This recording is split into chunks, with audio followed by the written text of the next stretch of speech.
जय श्री राम। रामो राजमणि सदा विजयते, रामं रमेशं भजे।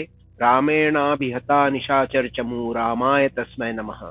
रामान्नास्ति परायणं परतरम, रामस्य दासोऽस्म्यहम्।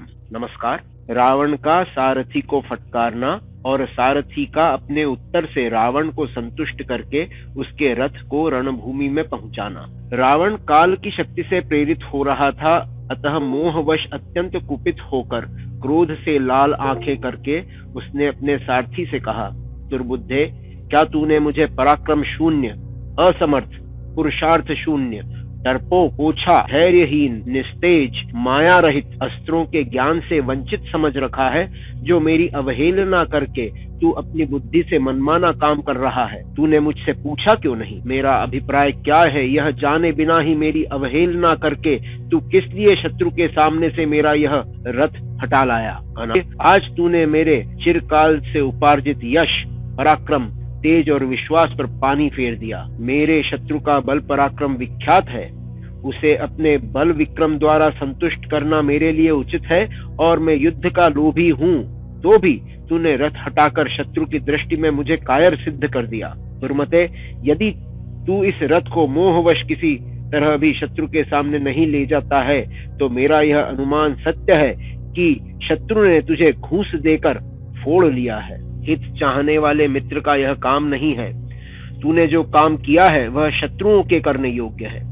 यदि तू मेरे साथ बहुत दिनों से रहा है और यदि मेरे गुणों का तुझे स्मरण है, तो मेरे इस रथ को शीघ्र लौटा ले चल, कहीं ऐसा न हो कि मेरा शत्रु भाग जाए। यद्यपि सारथी की बुद्धि में रावण के लिए हित की ही भावना थी, तथापि उस मूर्ख ने जब उससे ऐसी कठोर बातें कही, तब सारथी ने बड़े विनय के साथ यह हितकर वचन कहा, महाराज, मैं डरा नहीं हूँ, मेरा विवेक भी नष्ट नहीं हुआ है और न मुझे शत्रुओं ने ही बहकाया है। मैं असावधान भी नहीं हूँ। मेरे मन में आपके प्रति स्नेह भी कम नहीं हुआ है, तथा आपने जो मेरा सत्कार किया है उसे भी मैं कभी भूला नहीं हूँ। मैं सदा आपका हित चाहता हूँ और आपके यश की रक्षा के लिए ही यत्नशील रहता हूँ। मेरा हृदय आपके प्रति स्नेह से आर्द्र है। इस कार्य से आपका हित होगा, यह सोचकर ही मैंने इसे किया है, भले ही यह आपको अप्रिय लगा हो। महाराज, मैं आपके प्रिय और हित में तत्पर रहने वाला हूँ, अतः इस कार्य के लिए आप किसी ओछे और अनार्य पुरुष की भांति मुझ पर दोषारोपण न करें। जैसे चंद्रोदय के कारण बढ़ा हुआ समुद्र का जल नदी के वेग को पीछे लौटा देता है, जिस कारण से आपके रथ को युद्ध भूमि से पीछे हटाया है उसे बताता हूँ, सुनिए। उस समय मैंने यह समझा था कि आप महान युद्ध के कारण थक गए हैं। शत्रु की अपेक्षा मैंने आपकी प्रबलता नहीं देखी, आप में अधिक पराक्रम नहीं पाया। मेरे घोड़े भी रथ को खींचते खींचते थक गए थे, उनके पांव लड़खड़ा रहे थे। वे धूप से पीड़ित होकर वर्षा की मारी हुई गौओं के समान दुखी हो रहे थे। साथ ही इस समय मेरे सामने जो जो लक्षण प्रकट हो रहे हैं, यदि वे सफल हुए तो हमें उसमें अपना अमंगल ही दिखाई देता है। सारथी को देश काल का, शुभाशुभ लक्षणों का, रथ की चेष्टाओं का, उत्साह, अनुत्साह और खेद का तथा बल और अबल का भी ज्ञान रखना चाहिए।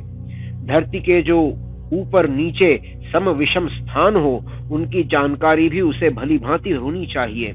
युद्ध का उपयुक्त अवसर कब होगा, इसे जानना और शत्रु की दुर्बलता पर भी दृष्टि रखनी चाहिए। शत्रु के पास जाने, दूर हटने, युद्ध में स्थिर रहने तथा युद्ध भूमि से अलग हो जाने का उपयुक्त अवसर कब आता है, इन बातों को भी समझना रथ पर बैठे हुए सारथी का कर्तव्य है। आपको तथा इन रथ के घोड़ों को थोड़ी देर तक विश्राम देने और खेद दूर करने के लिए मैंने जो यह कार्य किया है वह सर्वथा उचित है। वीर प्रभो, मैंने मनमानी करने के लिए नहीं, स्वामी के स्नेहवश उनकी रक्षा के लिए यह रथ को दूर हटाया है। शत्रुसूदन वीर, अब आज्ञा दीजिए। आप ठीक समझकर जो कुछ भी कहेंगे उसे मैं अपने मन में आपके ऋण से उऋण होने की भावना रखकर मानूंगा।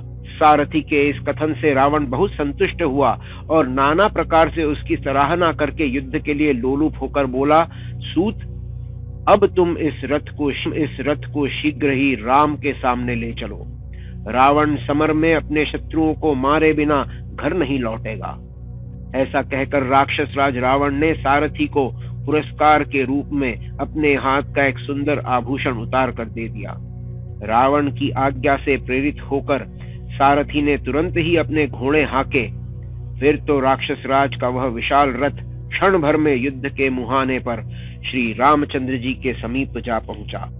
इत्यार्षे श्रीमद् रामायणे वाल्मीकिये आदि काव्ये युद्ध कांडे चतुर्दिक शततम सर्गः। इस प्रकार श्री वाल्मीकि निर्मित आर्ष रामायण आदि काव्य के युद्ध कांड में 104वां सर्ग पूरा हुआ।